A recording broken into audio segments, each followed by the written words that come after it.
Bismillahirrahmanirrahim. Alhamdulillahirabbil alamin. Arrahmanirrahim. Maliki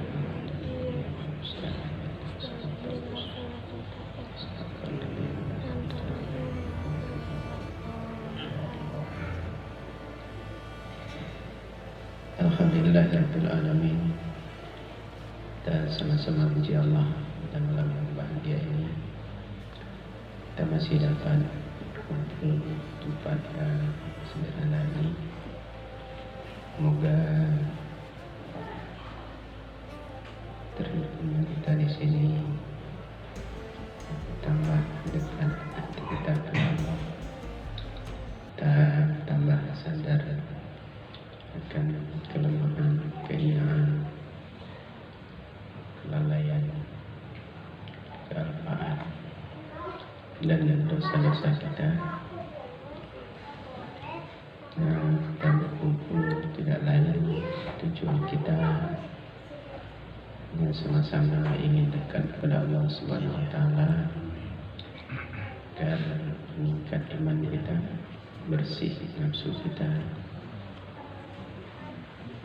tambah baik amalan kita, kemudian terhias nafsu kita dengan sifat-sifat mulia.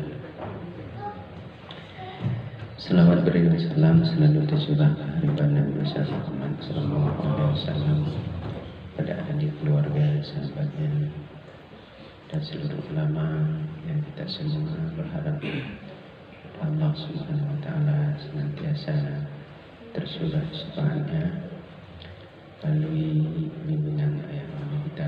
Ya, selanjutnya yang kita muliakan, kita cintai, kita sayangi ayat kita.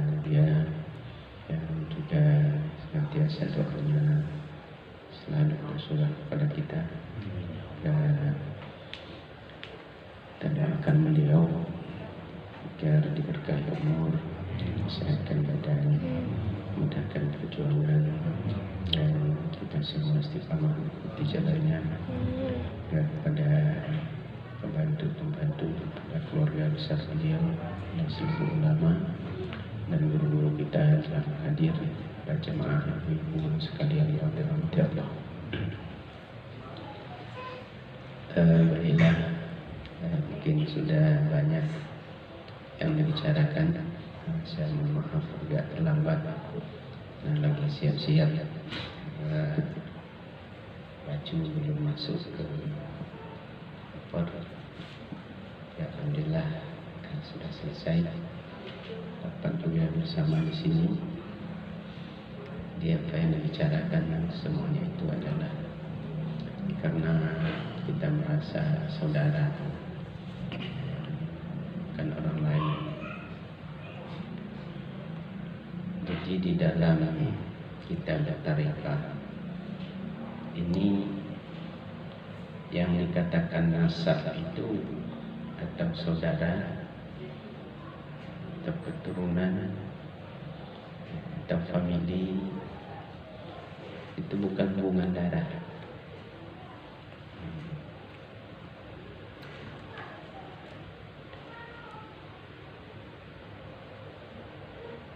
Anak Nabi Nuh itu Kan'an.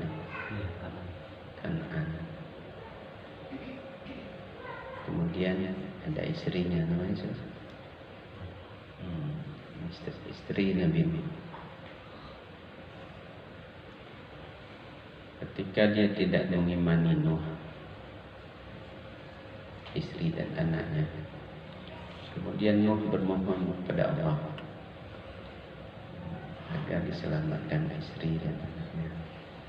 Nah, mereka adalah istri dan anakku. Lalu Allah mengatakan kepada Nabi Nuh, dia bukan keturunan Nuh. Padahal itu anak.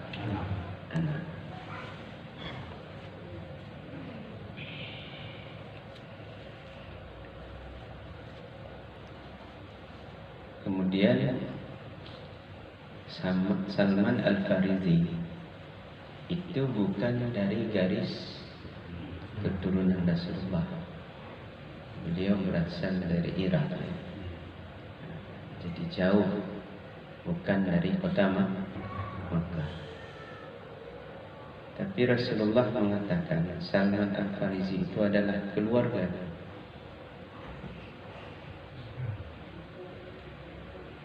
Salman Al-Farisi keluarga. Jadi artinya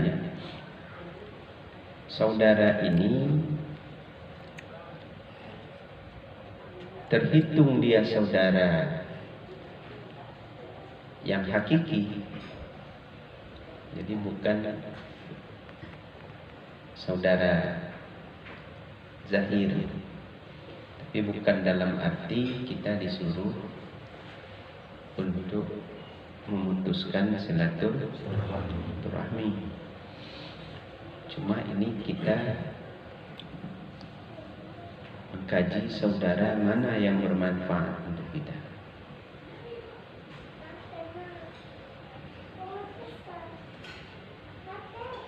Jadi terhitung saudara hakiki itu adalah saudara yang membawa kita dekat kepada Allah. Dekat kepada Allah. Walaupun tidak ada hubungan darah.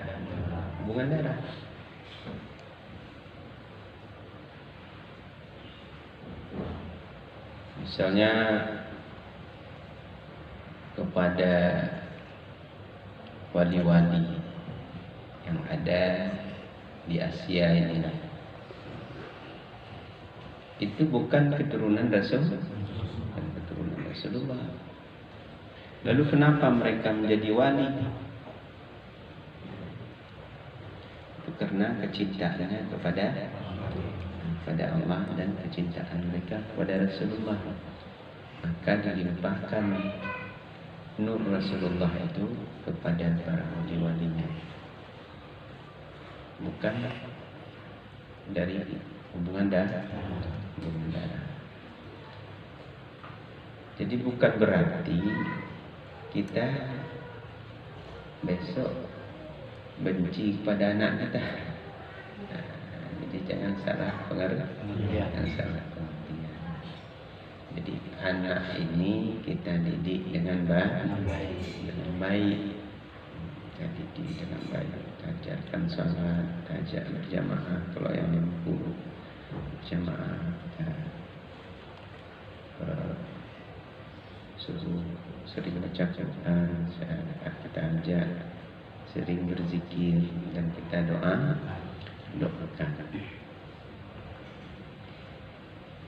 Jadi kemudian ketika si anak ini ingkar, karena semua orang tua itu ingin anaknya baik. Tidak ada orang tua walaupun dia perampok, walaupun dia pembunuh, walaupun dia pemabuk, walaupun dia penzina, mereka itu ingin anaknya jadi orang baik, anaknya jadi orang kaya. Semuanya seperti itu.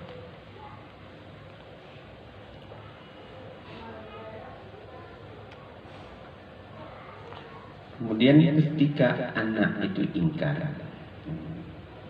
jadi misalnya kita lah yang pernah mengingkari orang tua,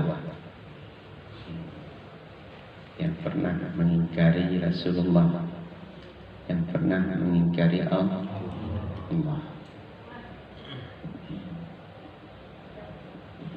Jadi ini bukan salah orang tua. Bukan orang tua tidak mendidik kita. Jadi maka tugas kita yang sudah punya anak, tugas kita mendidik anak yang baik-baik. Kemudian ketika besar dia ingkar, berarti itulah jalan ditentukan oleh Allah. Tidak perlu diratapi. Nah, perjalanan hidup itulah kadang-kadang cobaan. Tapi jangan kita tidak didik, lalu anak kita ingkar, kita kembalikan ke hakikat. memang sudah itu jalan anak saya, padahal kita tidak mendidik dengan baik. Kita biarkan. Kalau kita didik dengan baik, dia itulah jalan yang dipilih oleh Allah. Jadi kita begitu juga.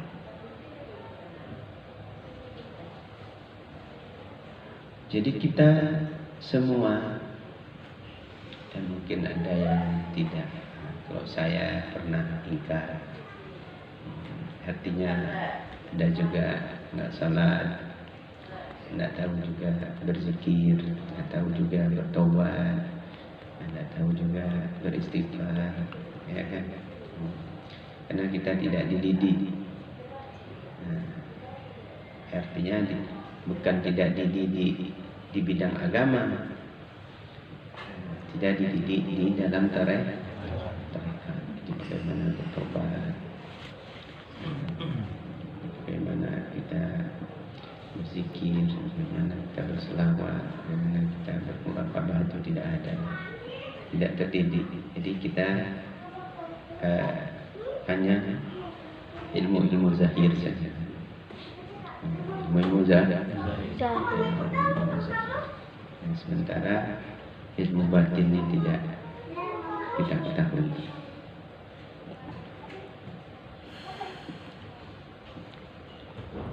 Jadi ketika kita paham sekarang tentang ilmu batin ini, kita tidak menuduh orang lain, dan kita tidak boleh menjudge orang lain. Yang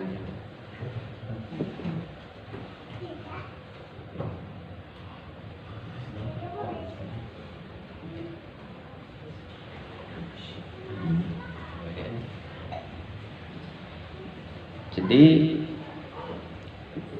yang kita rasakan di kita. Jadi sebenarnya saya tuh, yang saya ceritakan apa-apa itu pengalaman saya, bukan saya tuduh saudara. Saya sendiri yang seperti itu.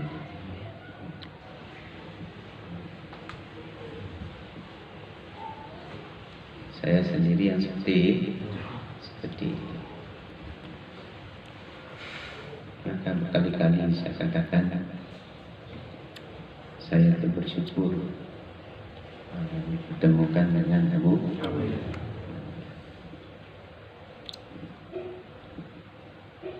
Artinya kita tidak boleh munafik.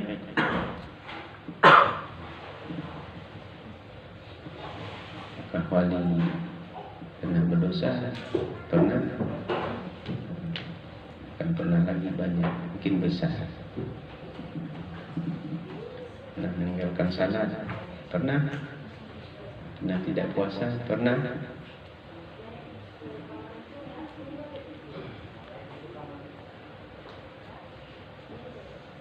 Jadi artinya kita pernah mengingkar, pernah keliru, pernah kita melakukan hal-hal yang dilarang, dan juga tidak taat kepada Allah. Jadi itu sudah manusiawi. Jadi kembali kepada saudara, sahabat, dan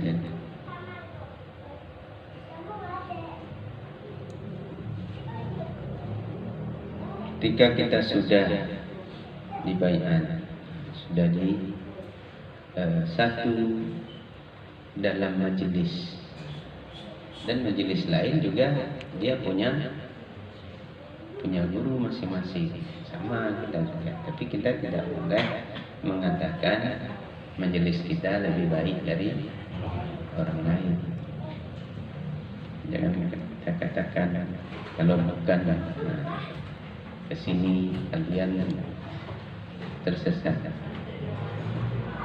Itu tidak apa.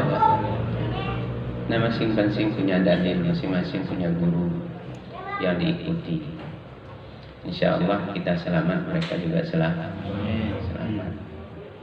Jadi kita tidak boleh mendakwah kita itu selamat, orang lain tidak selamat.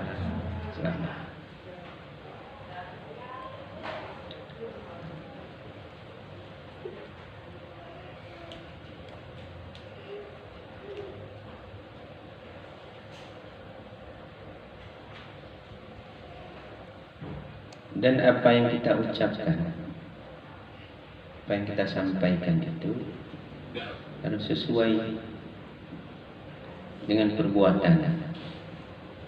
Misalnya tadi saya dengar terakhir Pardi dan Hari Mukhtar mengatakan, kalau salah saya tegurlah, kalau keliru saya mengatakan itu mudah. Mengatakan itu mudah.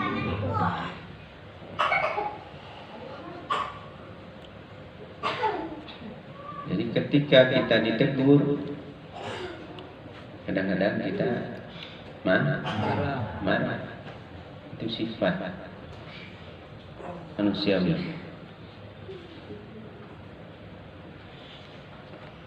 Jadi, karena kita punya guru, diingatkan lagi, sadar lagi kita bahwa marah itu salah, satu kesalahan yang kita lakukan. Padahal orang menegur kita karena sayang. Kita dalam bahaya ketika orang-orang tidak mau menegur kita lagi, dibiarkan saja. Apalagi yang membiarkan itu guru, itu lebih fatal lagi. Kalau guru yang membiarkan kita, itu pertanda Allah murka pada kita. Kalau sudah tidak dihiraukan guru lagi, salah kita tidak ditegur, apapun yang kita lakukan, dia diam saja. Itu hati-hati. Kalau tidak cepat bertobat dan cepat mohon ampun dan cepat minta maaf, kita kembali ke dasar kita, itu pertanda Allah murka pada kita. Jadi bukan sepele. Oh, saya jauh dari guru, rezeki saya mudah, tambah banyak kerjaan saya. Bukan ukuran kerja. Kalau kaya, banyak orang lain yang kaya. Oh, saya tetap sehat, orang lain juga lebih sehat.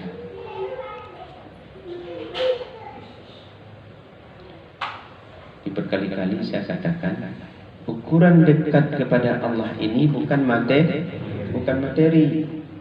Jangan disangkakan ketika kita sudah diberi rezeki oleh Allah, ditambah-tambah, lalu kita dakwah, Allah sayang kepada saya, mengabulkan doa saya.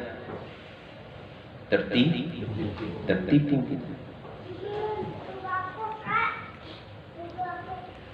Boleh kita mungkin menyangka seperti itu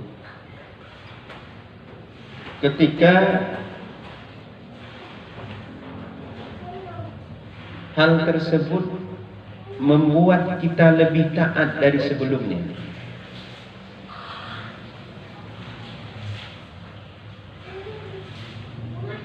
Lebih dekat kepada Allah, sering menangis akan dosa-dosa. Tapi jika kita diberikan nikmat, berkurang ketaatan kita kepada Allah, itu juga bala.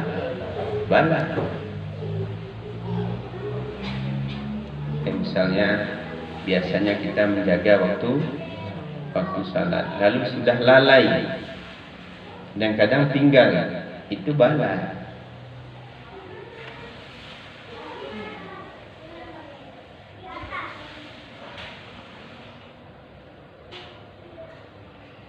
Jadi maka saudara itu saya yang mau mengingatkan. Jadi mereka lah nantinya yang mencari kita di akhirat. Misalnya berkumpul ini rame-rame ini, semua jemaah misalnya. Ketika nggak ada saya, tanya sama Bang Juli, mana wali itu? Tidak ada mencari-cari, rupanya saya dalam neraka. Nah, itu diambil itu. Berdoa sama Allah. Oh, kalau itu bagi kalian, ya ambillah kata Allah. Jadi seperti itu nanti. Kalau di dunia ini kita sama-sama benar, sama-sama ikhlas. Di semalam saya katakan tidak mudah merubah tabiat nafsu, tidak mudah merubah kejelekan nafsu. Kalau tidak, kita bersama-sama orang yang sudah bersih atau orang yang sama-sama berkemauan untuk merubah itu. Beramal sendiri, berpikir dengan ilmu sendiri, itu tambah besar wujud. Dan berprasangka kepada orang kadang jelek, sangka buruk pada orang lain. Mereka itu berkumpul-kumpul juga saya lihat tidak baik-baik. Itu sudah berprasangka buruk. Ya, orang itu berkumpul tidak semuanya baik. Mungkin tapi ada di dalam anggota itu yang baik. Ada yang di dalam anggota yang berkumpul itu yang ikhlas. Ada yang di dalam anggota yang berkumpul itu yang diterima Allah. Perkataannya, doanya, perbuatannya. Jadi teman-temannya yang lain ini dibawa oleh yang satu itu.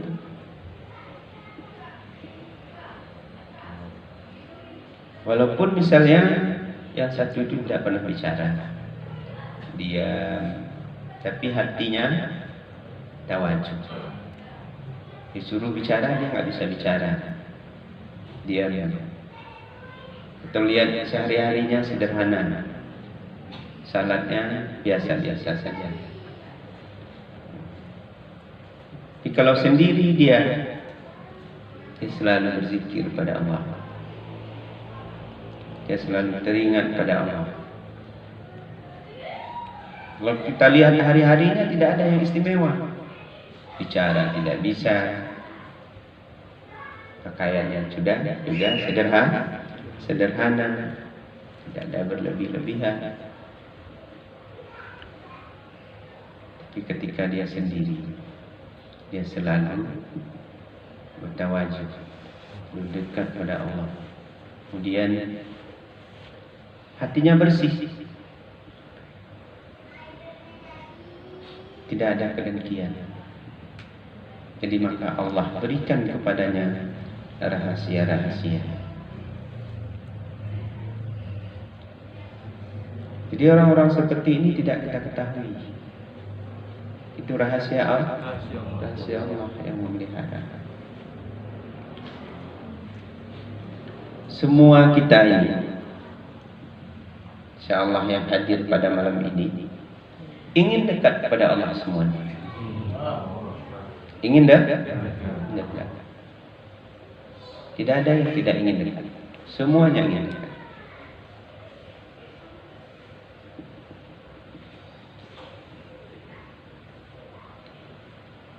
Tetapi yang dekat kepada Allah itu adalah orang-orang yang dikehendaki oleh Allah.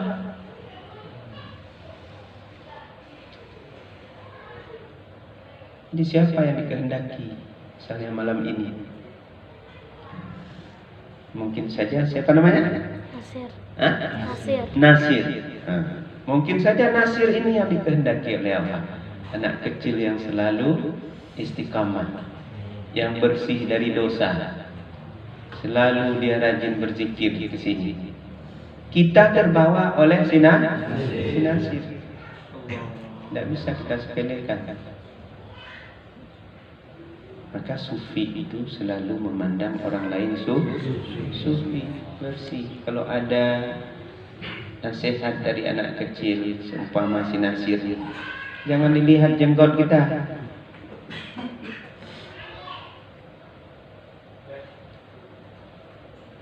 Jangan dilihat ilmu. Jangan dilihat pengamalan.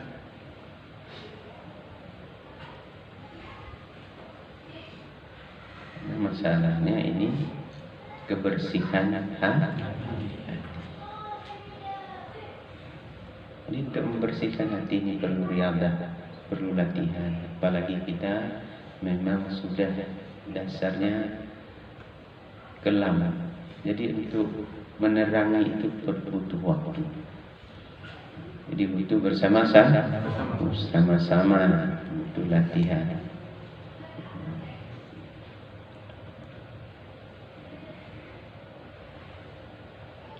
Baiklah, udah jam berapa?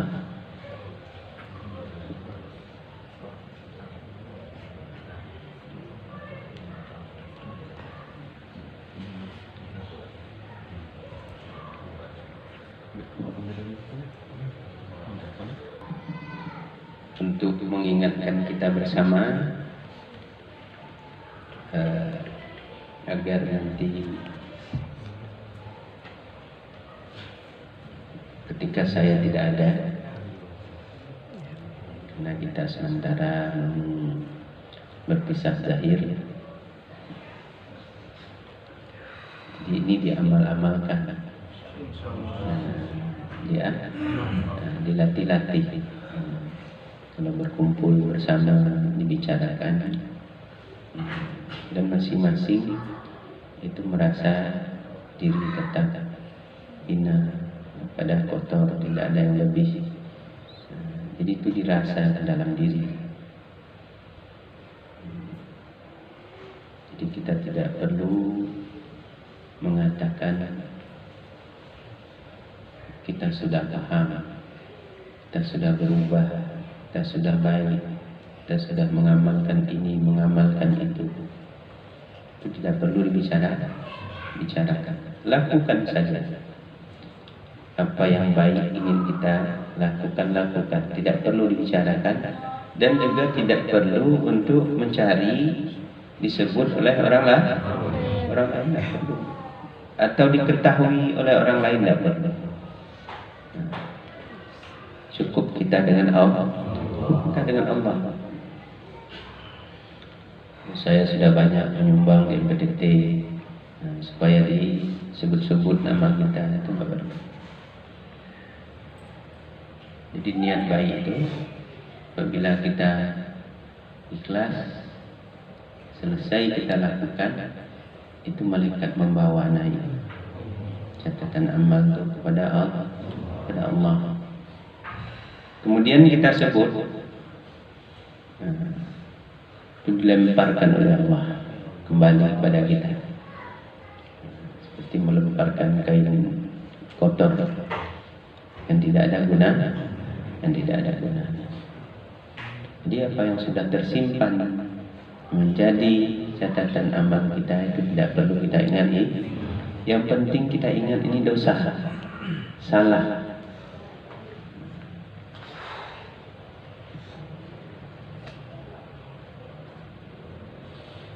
Dan dosa itu diingat-ingat semua dari dulu. Jangan ada yang lupa. Kepada amal itu boleh lupa. Kepada amal boleh lupa. Tapi dosa tidak boleh lupa.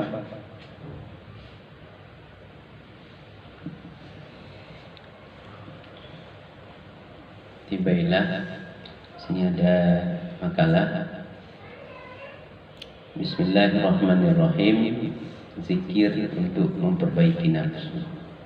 Jadi zikir yang kita lakukan itu untuk memperbaiki nafsu. Karena nafsu ini tidak bisa dibunuh. Nafsu ini hanya dijinakkan. Nafsu ini hanya dibersihkan.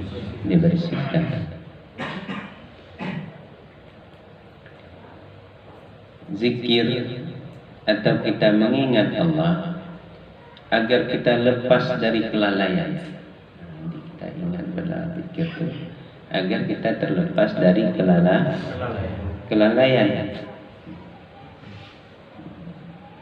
Kelalaian mengingat selain Allah.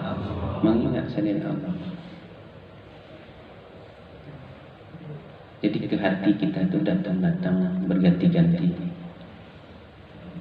Nggak kita undang, dia datang setiap saat. Baru bangun tidur dia datang, lagi kerja dia datang, lagi salat dia datang, lagi zikir pun dia datang, lagi di jalan dia datang. Di mana-mana duduk seperti ini dalam pengajian, dalam majelis, datang juga ingatan yang lain. Dipanggil-panggil, dipanggil Pak, panggil. Itulah hawa. Hawa itu menari-nari kita kepada selain Allah. Maka kita berzikir agar lepas kita. Artinya kita ingat Allah. Dan kelupaan sehingga hadir mazkur yang kita ingat di dalam hati kita sama dengan apa yang disampaikan oleh Syekh Abdurrahman Al-Akhzari di dalam kitab Jauhar Maknun. Ad-dzikru miftahul libabil hadrah. Zikir adalah sebagai anak kunci bagi pintu hadrat, yaitu hadrat kudus, yang dimaksud hadrat ilahi. Jadi hadrat itu maknanya hadapan Allah, hadapan. Kita bertawajud hati kita berada di hadapan Allah. Jadi pintu hadrat itu baginda Rasulullah Sallallahu Alaihi Wasallam. Tidak bisa kita langsung kepada Allah, karena Allah Maha Suci. Kita selalu wirid Subhanallah, Subhanallah, Subhanallah. Jadi Maha Suci Allah, Maha Suci Allah. Allah terbersih dari angan-angan kita tentang Allah. Tidak serupa, tidak sama, tidak bisa kita bayangkan. Dan Allah juga bersih dari kekotoran, bersih dari kelupaan, bersih dari kejahatan. Allah penyayang, Allah lemah lembut. Maka tidak bisa kita gambarkan dengan akal. Ilmu mengatakan mencapai tentang Allah itu terbatas. Hanya bisa menceritakan asma dan sifatnya saja. Itu pun terbatas.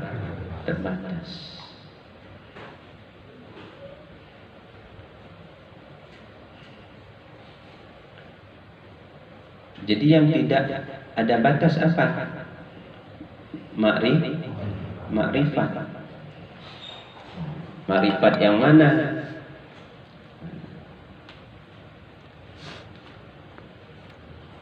Jadi ma'rifat yang mengenal Allah dengan Allah.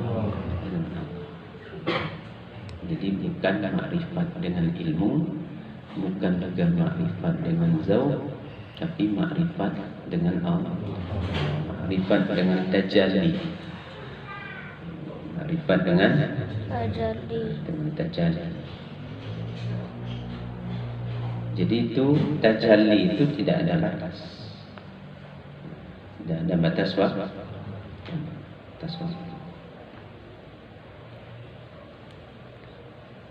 Jadi berzikirlah sebanyak-banyaknya. Kekalkanlah zikir di hati. InsyaAllah Allah akan menarik kita sampai ke hadrat kudus. Hadrat kudus ini maknanya hadrat yang bersih. Tidak ada makhluk. Hanya Allah semata. Di mana pada waktu itu tidak terlihat dalam pandangan kita kecuali Allah. Yang lainnya fana, hilang.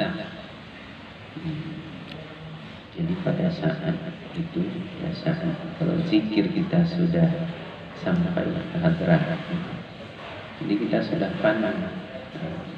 Tidak ada lagi dalam perasaan perbuatan, sifat dan wujud. Hanya semata-mata Allah Subhanahu wa ta'ala. Zikir dapat juga memperbagus akal. Jadi zikir ini juga bisa memperbagus akal. Karena akal ini banyak hayalannya, banyak cita-cita. Kadang-kadang menentang hukum atau mendahulukan ketentuan Allah.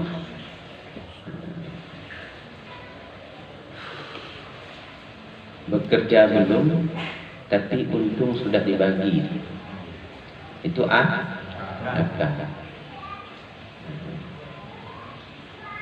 Maksudnya sudah terlihat untung ini, kerja belum ini, belum dimasukkan penawaran lagi, tapi untung sudah terlihat.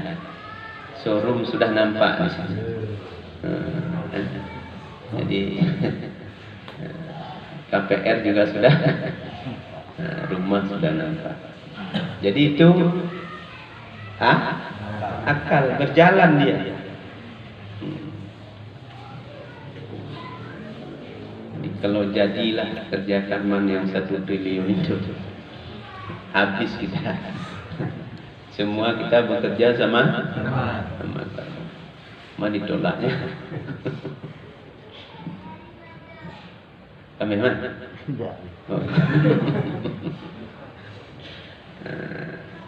Jadi tidak perlu dihayalkan, tidak perlu dihayal. Jadi syukuri. Jadi Allah memberikan kepada kita sesuai dengan kemampuan kita. Jangan dipaksakan. Jangan dipaksakan. Jadi kalau sesuatu yang tidak mampu kita paksakan, susah orang lain nanti. Seorang lah, kenapa susah? Pak ya, mesti bertangkap ke mana? Kemana? Di mana pada waktu itu tidak terlihat dalam pandangan kita kecuali Allah semata dan yang lainnya fana. Zikir dapat memperbagus akal, yang dapat petunjuk syarak atau iman. Jadi zikir itu awal-awal harus dengan ilmu, petunjuk syarak. Jadi kita harus tahu adab-adab berzikir dan yang kita zikirkan, yang kita ingat itu. Maka akan terlepaslah atau bersihlah akal daripada hawa atau wujud waham. Jadi kalau kita berzikir dengan ilmu, dengan iman, itu terlepas kita dari tarikan-tarikan tadi, atau wujud selain Allah, ingatan kita kepada selain Allah itu terlepas kalau kita berzikir benar, sesuai dengan hukum syarat atau dengan iman. Jadi iman di sini minimal imam khawas atau mau sampai ke khawas. Tapi kalau iman awam itu masih dicampuri.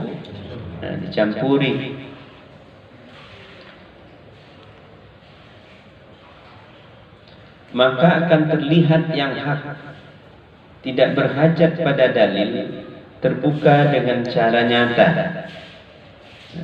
Jadi terlihat yang benar itu, terlihat Allah Subhanahu wa Ta'ala, dan tidak berhajat lagi kepada dalil. Kalau sudah ketemu, misalnya kita mau pergi ke rumah Bang Jul, jadi jalan rumah Bang Jul itu begini. Nah, kemudian kita tiba di rumah Bang Jul itu, ada Bang Jul, ada rumahnya, ada anak-anaknya. Masih perlu kita mencari jalan? Tidak perlu lagi jalan ini, jalan itu, karena sudah ada di hadap, kita sudah sampai. Tidak perlu lagi dan jadi untuk sampai ke rumah Bang Jul itu, cari orang yang membawa agar cepat sampainya. Kalau tidak, walaupun dekat, Tidak sampai sana. Apalagi nggak mau bertanya. Ditanyakan kepada orang yang tidak tahu. Rumah Bang Jul misalnya di mana? Di Mampang. Nah, Bansoran. Ditanyakan ke RT jadi Padang. Si Jul dia nggak tahu, banyak si Jul sini juga ada katanya. Nah, di Padang ada masuk kita. Si Jul ketua Melaku. Nah, dikasihnya si Jul Betawi. Kalau kita tidak mengikuti aturan,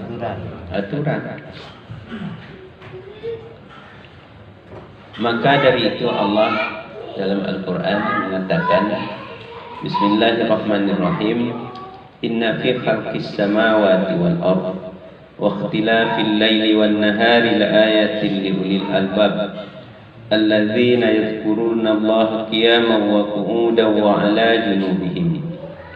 Orang-orang yang mempunyai akal, jadi orang yang mau berpikir, maknanya dia berpikir kepada ain ketauhidan, berpikir dia kepada makna-makna amal, atau berpikir dia kepada kesempurnaan masnuat, kepada kesempurnaan ciptaan Allah, atau dia berpikir kepada makna-makna ahwal. Jadi orang-orang yang mempunyai akal adalah orang-orang yang senantiasa berzikir pada waktu sendiri, duduk dan berbaring. Dia orang-orang yang berpikir ini dimanapun dia berada, dia berzikir. Gimana selawatnya tuh? Yang Allah tak ingat dalam hati itu?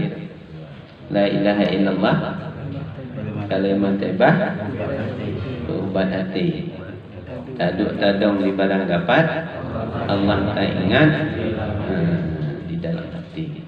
Itu padahal sudah sering didendangkan oleh orang-orang tua kita, khususnya di Aceh. La ilaha illallah kalimat thayyibah ubat hati. Taduk tadong di barang dapat, Allah tak ingat di dalam hati. Jadi itu orang-orang tasawuf, orang-orang tarekat, orang-orang hakikat. Ada juga yang mengatakan lagi la ilaha illallah kalimat thayyibah berkaitan mati atau kubat hati, taduk tadong di barang dapat, urang taubat tabi.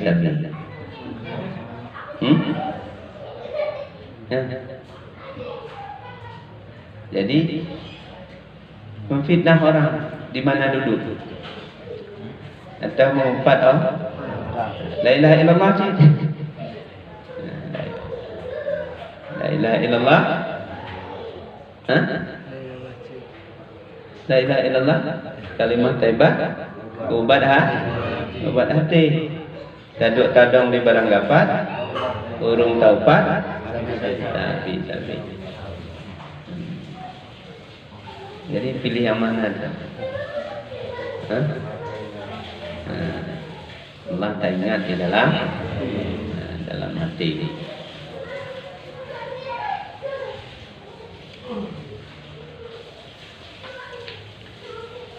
Kita mengharapkan dan menginginkan semoga umat Islam, lebih-lebih warga negara Republik Indonesia, jadi baik dia sebagai pejabat, sebagai rakyat biasa, sebagai ulama, agar dia berzikir kepada Allah. Dan ulama tasawuf atau ulama tarekat mengarahkan berzikir pada setiap nafas. Kita selalu diarahkan agar setiap naik dan turun nafas kita ingat Allah. Lalu diberikan kepada kita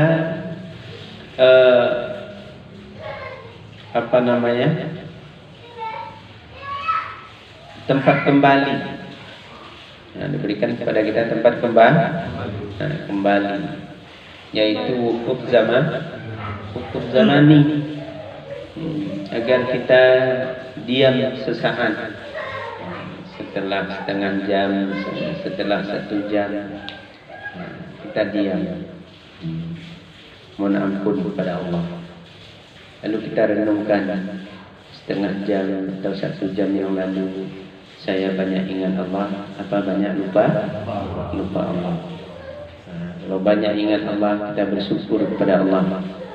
Jadi kalau banyak lupa Allah, kita bertobat, beristighfar, mohon ampun, dan berhajat kepada Allah lagi, agar waktu-waktu berikut Allah tidak lupakan kita kepada Allah. Jadi yang membuat kita tidak lupa itu bukan kita. Allah. Membuat kita tidak lupa kepada Allah. Bukan kita. Kalau kita sering lupa, maka kita berhajat kepada Allah, berdoa kepada Allah agar Allah tidak melupakan kita kepadanya.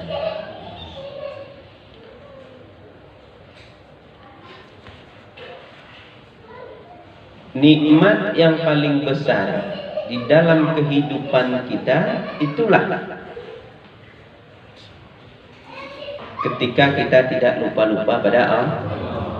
Tidak ada nikmat yang lebih besar dari itu. Karena itu yang membawa ketenangan, kesenangan, kebahagiaan dunia dan akhirat.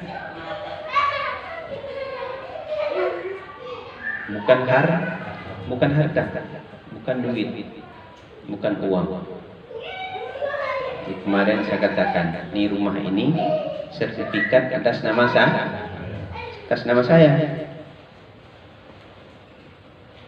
Ketika saya mati, sertifikatnya tidak saya taruh di dada saya. Kalaulah saya taruh di dada saya, itu besok tukang suka gali kubur tuh, digalinya lagi, dipindahnya baliknya nama. Ya. Kemarin ada tuh orang di Condet dikuburkan di sini dengan sertifikat rumahnya. Kita gali lagi, kita bawa ke notaris. Jadi akhirnya anak kita terusir dari rumah ini. Karena membawa sertifikat ke dalam kubur. Jadi belum ada satupun orang yang membawa sertifikat rumahnya ke dalam kubur. Belum ada. Kemudian kita tinggalkan sertifikat itu di dunia. Sebulan, 2 bulan, 3 bulan, setahun. Itu sudah dibalik nama. Bisa nama istri, bisa nama anak, atau nama orang lain, karena dijual. Dia artinya harta itu tidak kita bawa, yang kita bawa itu yang tadi, yang kita tidak berpisah-pisah dengan Allah.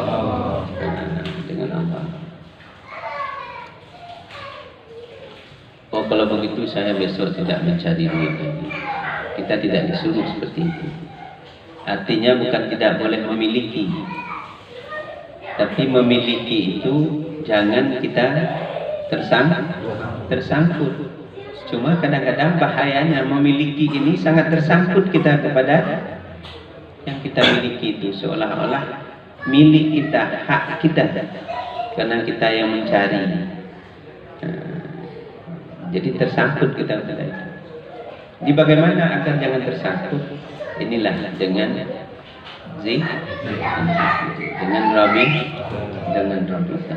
dengan bersalawat kepada Rasulullah, dengan melakukan yang baik-baik, agar jangan tersangkut. Kalau nggak tersangkut, bohong kita tidak tersangkut. Kalau ini kan cuma cerita yang saya ceritakan, ini cuma ilmu bercerita. Apakah saya sudah tidak tersangkut? Sangat tersangkut. Jadi agar jangan tersangkut ya, makanya ini saya katakan supaya saya menyadari. Jadi dekati guru, kemudian kita latih-latih diri kita bersama-sama, dan doa dari saudara-saudara agar saya jangan tersangkut. Sulit untuk meruntuhkan tersangkut hati kepada selain. Kalau tidak sama harta, sama anak, kalau enggak sama istri, kalau enggak sama pada ilmu, kalau enggak pada amal, kalau enggak pada kemuliaan, pokoknya hati kita itu tersangkut kepada selain Allah. Selain Allah. Jadi banyak sangkutan hati. Jadi itu harus diingat di setiap nafas. Tanpa berzikir, kita itu tersia-sia umur. Ya Allah.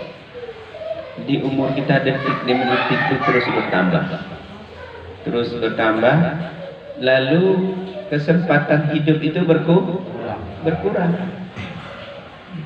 Nah, ini dari tadi senja sampai sekarang kita sudah berkurang berapa jam? Itu berapa detik kita hidup kalau dihitung detik. Nah, kemudian detik-detik itu apakah kita ada Allah.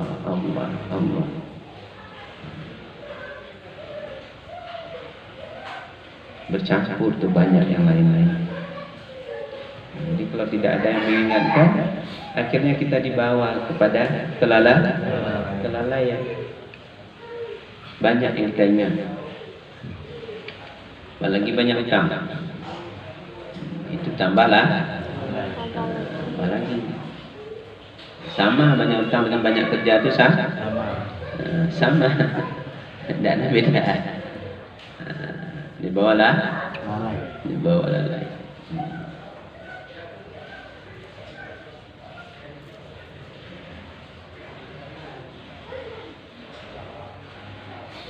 Dan menganggap dia mati tidak hidup. Nah, jadi orang yang tidak berzikir ini itu dianggap orang mati, tidak hidup.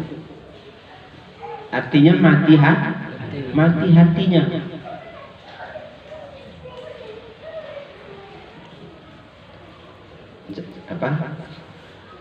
Zahir sehat, gagah, makan enak-enak, tidur cukup, ya kan? Orang banyak kenal dengan kita, uang ada, mobil ada, rumah ada. Tapi hati mati, itu hidup tersia-sia. Hidup tersia-sia. Dan orang yang berzikir itulah orang yang hidup. Jadi orang berzikir itulah orang yang hidup. Sebagaimana dikatakan kullu syai'in misqal wa misqalun kalbi dzikrullah. Tiap-tiap sesuatu itu ada pembersihnya, dan pembersih hati ialah mengingat Allah. Jadi setiap sesuatu itu ada pembersihnya. Jadi pembersih hati ini agar tidak lupa, agar tidak berpenyakit, itu mengingat Allah. Jadi kalau piring dicuci dengan sunlight. Kalau badan banyak, ada Lifebuoy, ada Lux, ada Citra. Kalau Karman nak tahu sabunnya itu dari Bandung, nak tahu saya jadi dari Bandung. Apa nama? Nama je. Tapi alur mana kulit muka tu mana? Nama je nak? Alur tak kulit muka kawan. Jadi sabun dengan zikir. Sabun dengan zikir. Jadi maka beranilah namanya Al-Mukarram. Tinggi banam.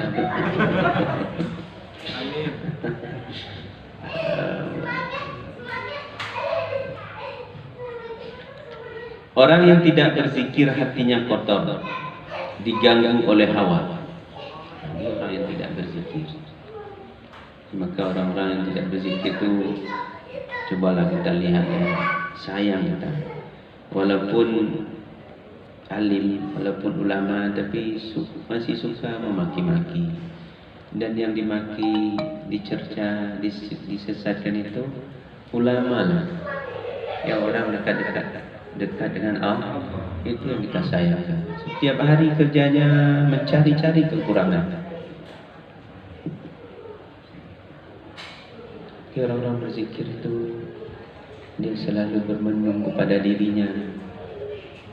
Tafakur dia, ya Allah, gundah dia menghadapi sakaratul maut. Itu yang terbayang-bayang padanya.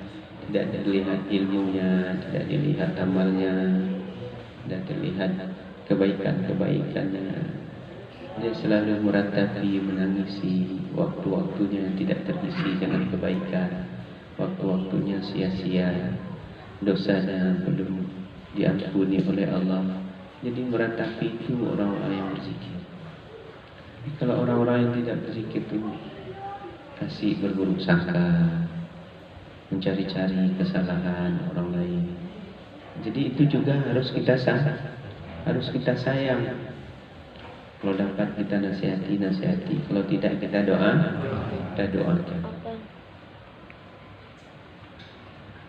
Jadi begitulah orang yang berzikir.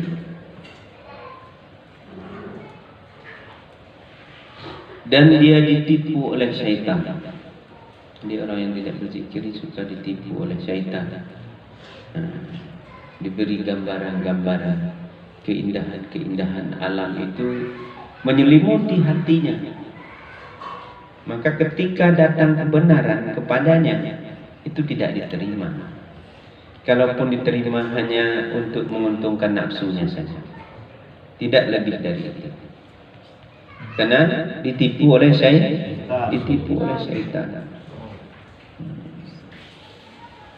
Jadi keindahan dunia ini diberikan. Jadi ada yang mengatakan seperti ini, Paling Namrud itu ialah dia udah kaya, tenang-tenang saja. Jadi itu tertipu. Jadi bukan dengan kekayaan itu kita masuk surga.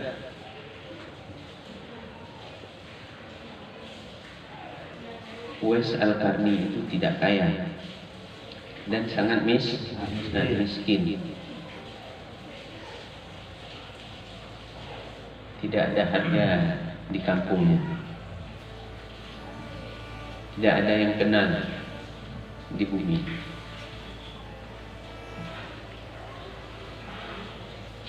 Tapi dia disebut-sebut di langit oleh Allah karena ketaatannya kepada orang tuanya yang lumpuh buta, diasuh sama dia dengan ikhlas, tidak ada rasa berat sedikit pun.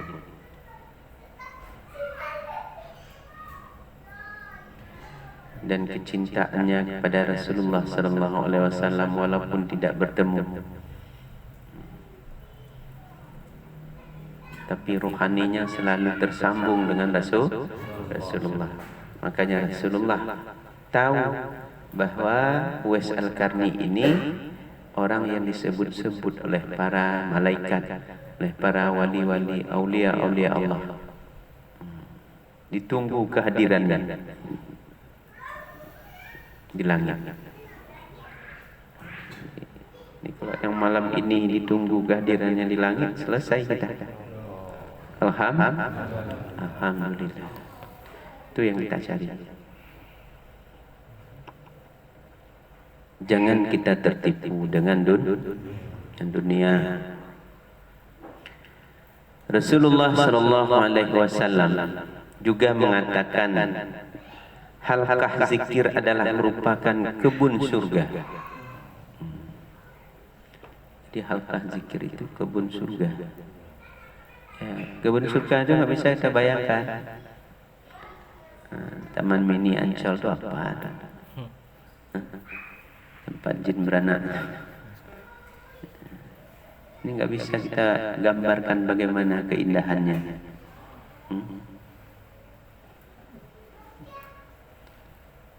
Romi mau pesawat ada di depan. Ya, susu sudah ada di depan. Ya. Jadi apa aja, tinggal kita katakan, langsung ada. Jadi bagaimana membandingkan di dunianya?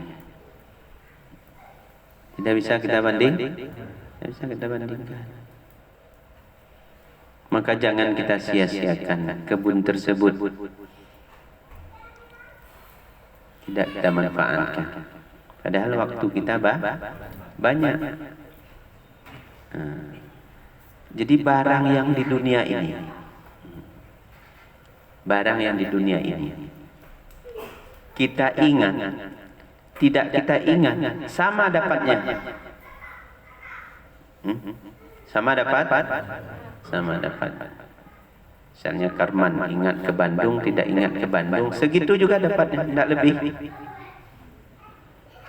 Cuma yang penting usaha, tapi jangan lakukan. Siapa nama Bapak Nuan? Dekati Pak Eko, berbaik-baik, berkasih sayang dengan Pak tambah barang tidak perlu diingat. Diingat tidak diingat sama.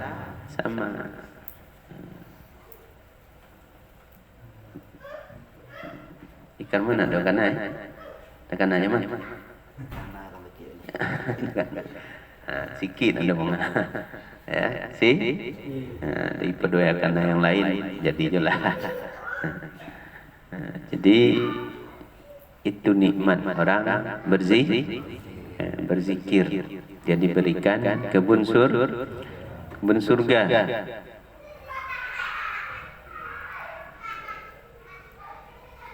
Maka manfaatkan waktu kita. Jadi kalau bukanlah ulama kamil atau ulama kamil mukamil atau orang yang arif billah yang mengingatkan seperti ini, siapa lagi? Jadi bukan hanya sekedar melakukan perintah, menjauhi larangan.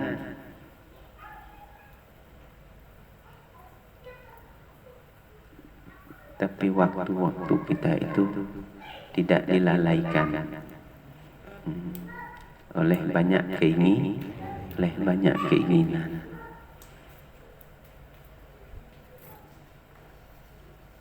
Tapi jangan salah menempatkan. Ini malam ini di Belang Wali kita berzikir aja, habis itu enggak pergi-pergi lagi bekerja, lalu enggak makan-makan di rumah, datang rame-rame ke sini demo. Kenapa anak kami sudah pada lapar, kontrakan enggak kebayar? Karena wali suruh kami berzikir-zikir. Itu enggak seperti itu. Tidak seperti jadi kita berikhtiar, berusaha, berdoa. Kemudian ikhtiar, usaha, doa itu kita serahkan kepada Allah, bukan milik kita. Kita bertawakal itu menyerahkan urusan kepada yang punya urusan. Kemudian kita bertafwid, kita serahkan apa namanya kalau tafwid itu? Sebelum kita berusaha dan sedang kita berusaha, setelah kita berusaha itu sudah kita bertawakal. Itu tafwid. Kalau tawakal itu ada ikhtiar dulu. Setelah kita berusaha buat penawaran segala macam sebagus mungkin, tidak ada yang salah, lalu kita serahkan. Tapi tafwid lebih tinggi dari tawakal. Sebelum kita buat penawaran itu sudah kita serahkan.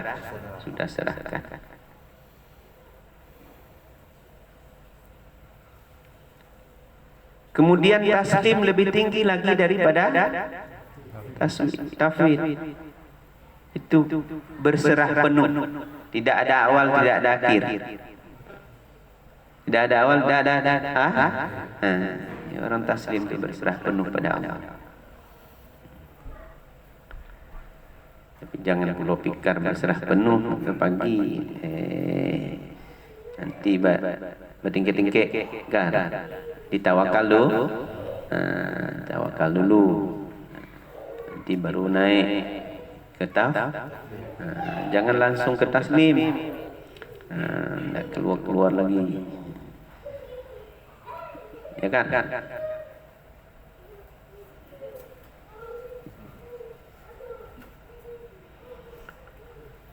Kemudian Allah berfirman lagi dalam Al-Quran, wala tuti' man aghfalna qalbahu an dzikrina wattaba'a hawahu wa kana amruhu furuta. Dan jangan kamu mengikut orang-orang yang telah kami lalaikan hatinya dari berzikir. Ini perintah Allah dalam Al-Quran. Kalau ada kawan-kawan kita ini yang tidak mau menyebut, tidak suka dia menyebut Allah, tidak suka dia menyebut gurunya, tidak suka dia menyebut kawan-kawannya yang senang berkumpul-kumpul untuk mengingat Allah. Yang senang dia apa? Menceritakan politik, menceritakan pekerjaan, menceritakan mobil, menceritakan harta, kekayaan segala macam, menceritakan perempuan. Itu jangan diikuti. Karena melalaikan hati atau menghijab kita dengan Allah. Dan mengikuti akan hawanya. Jangan juga kita ikuti hawanya, angan-angannya. Begini, begitu, begini. Jadi ini bagi yang bekerja sebaiknya, walaupun sudah tergambar itu keuntungan, itu tidak usah diceritakan.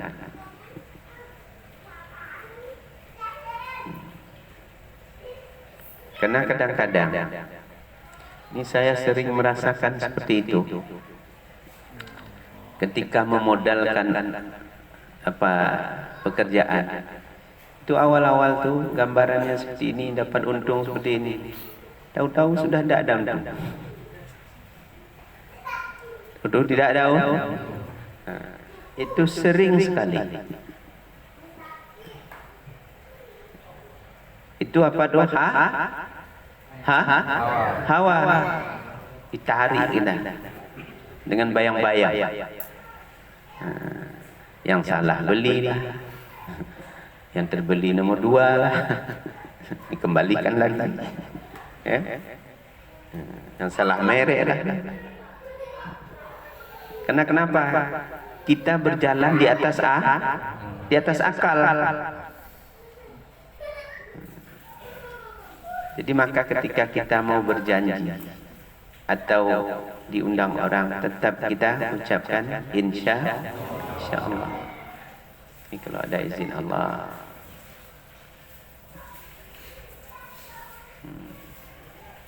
Oh, ini modalnya 100 juta, untungnya 30 juta. Tahu-tahu sudah ada. Sudah ada. Kadang mudah-mudahan nggak ada. Untung saya sekarang nggak ada modal lagi, tinggal pusing saya. Yang mana? Tidak bu? Ini tinggal ngajar-ngajar saja lah. Yang mana?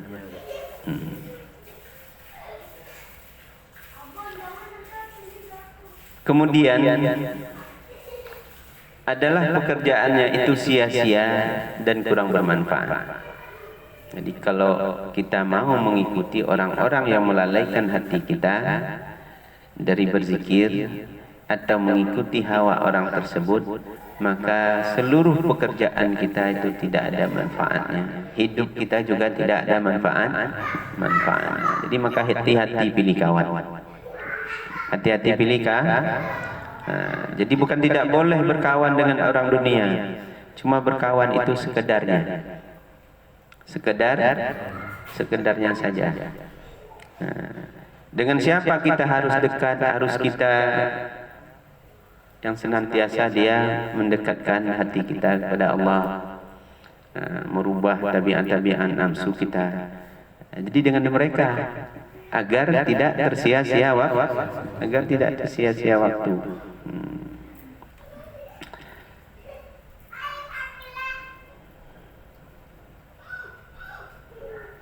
Jadi mudah-mudahan kita semua,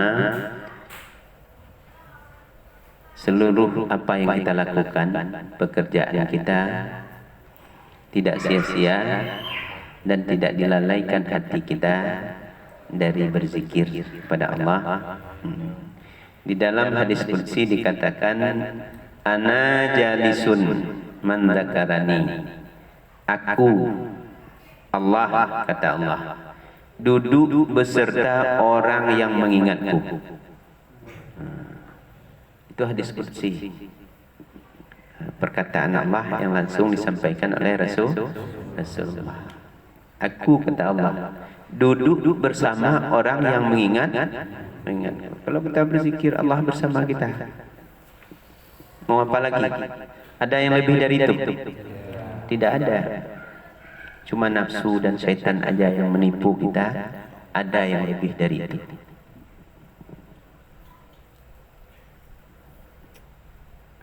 Tahukah kita bahwa zikir ini dapat meningkatkan nafsu kita? Maknanya meningkatkan ini dari nafsu amarah ke nafsu lawamah, dari nafsu lawamah ke nafsu mulhamah, dari nafsu mulhamah ke nafsu mutmainnah, dari nafsu mutmainnah ke nafsu radiyah, dari nafsu radiyah ke nafsu mardiyah, dari nafsu mardiyah ke nafsu kamilah. Jadi itu sempurna. Jadi meningkatkan nafsu kita, karena nafsu itu mempunyai sifat dengan 7 sifat. Sifat nafsu yang paling jelek adalah amarah. Jadi nafsu amarah ini selalu cenderung kepada maksiat. Marah cepat, selalu ingin disanjung, malas ibadah, banyak bermaksiat, banyak waktu-waktu yang dilalaikan, selalu gelisah, walaupun punya tetap gelisah, banyak buruk sangka, walaupun berzikir, walaupun ada ibadah, tapi selalu gelisah, tetap menipu, tetap buruk sangka, tidak berubah. Itu nafsu amarah. Bukan karena kita sudah ibadah, sudah berzikir, sudah terlihat sama orang lain taat, kita tidak sudah naik ke nafsu lawamah. Jadi kalau masih gelisah, masih buruk sangka, masih ingin disanjung, masih kita melakukan maksiat, masih malas ibadah, itu pertanda kita masih berada di nafsu amarah.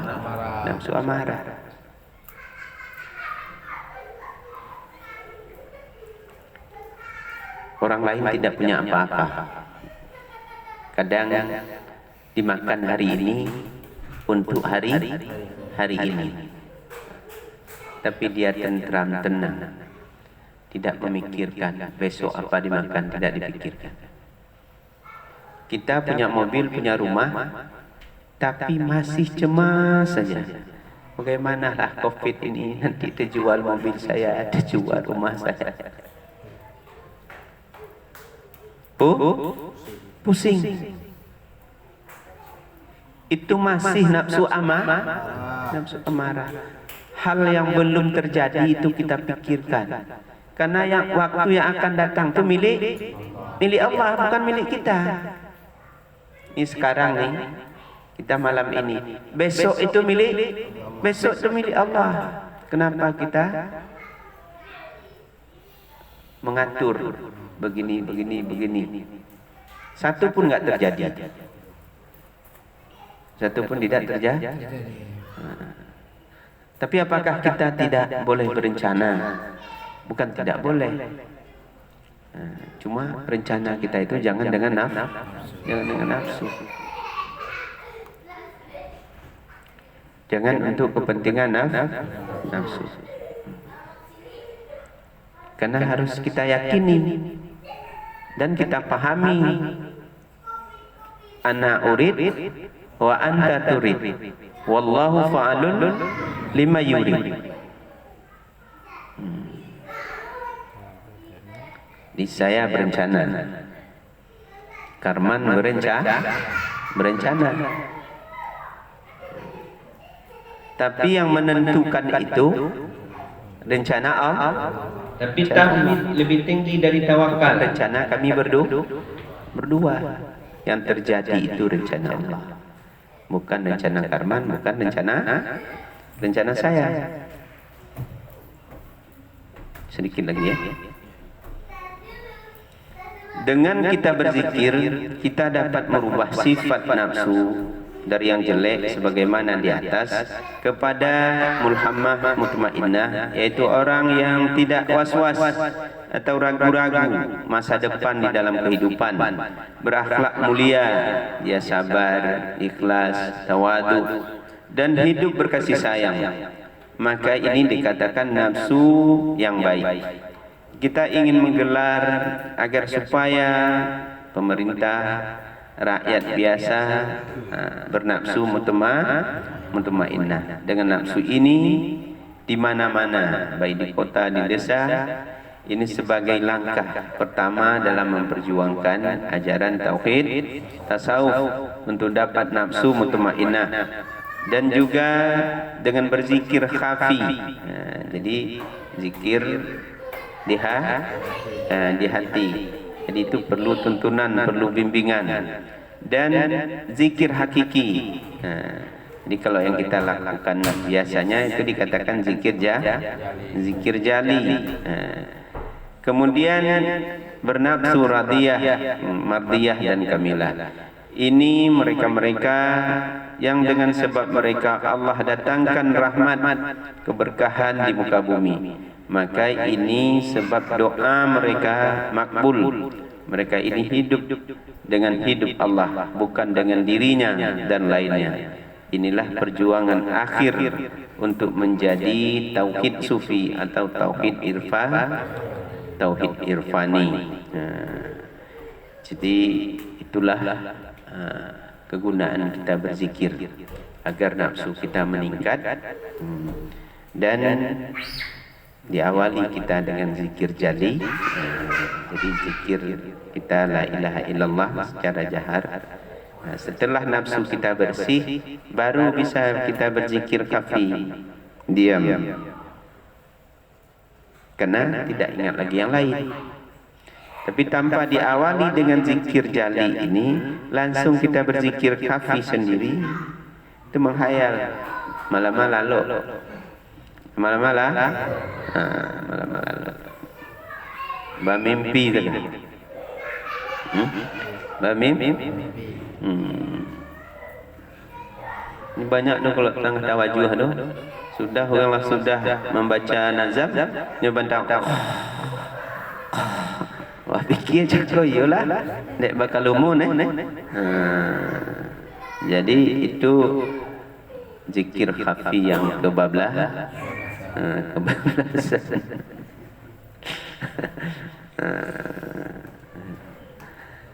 Jadi bagi orang yang berzikir, dia senantiasa melakukan kewajiban syarak. Ingat, jangan dengan berzikir kita tidak salat, tidak puasa, tidak bekerja lagi, tidak bekerja. Kenapa enggak bekerja hari ini? Semalam berzikir sampai jam 3. Jadi itu satu kekeliruan, satu kesalahan. Dah dituduh pula zikir dia gara-gara dia tidak bekerja. Itu tidak boleh. Kemudian menjunjung tinggi perintah dan larangan dan berakhlak mulia.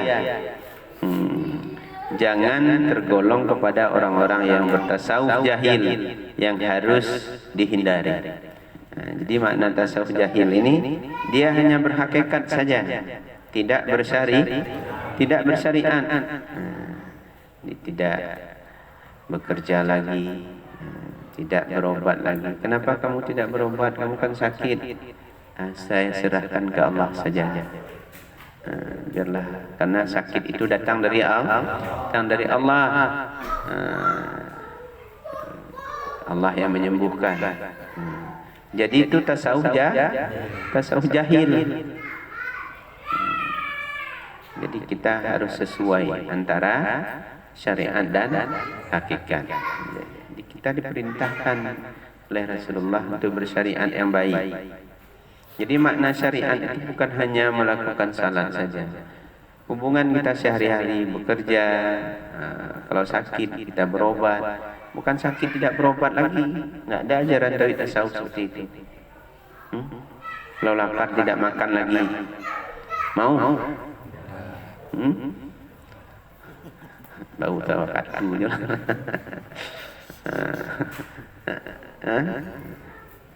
Tetap kita makan. Kenapa enggak makan? Kalau takdir Allah saya mati. Kalau mati ya lah. Dia bukan itu. Jadi kita dengan bertasawuf ini, dengan bertauhid, dengan berhakikat, itu semakin bercahaya syariat. Bercahaya syariat. Arti bercahaya syariat, misalnya kita salat ini. Jadi benar yang dikatakan ayat itu, inna salata tanha anil fahsya'i wal munkar. Tidak meleset.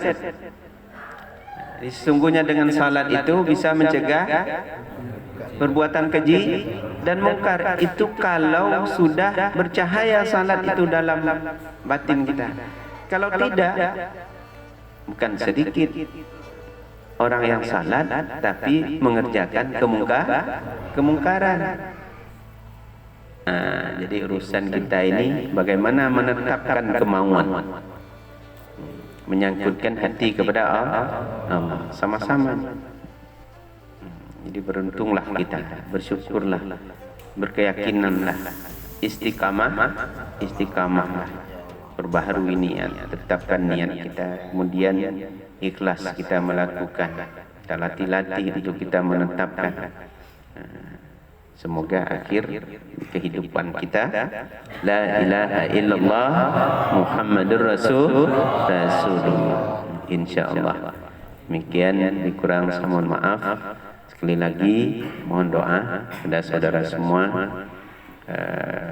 Semoga saya selamat pergi dan pulang. Kita akan insyaallah bukan berpisah selamanya. Insyaallah kita akan kembali. Semoga pertemuan berikutnya saudara lebih bagus lagi. Jadi dengan doa-doa guru kita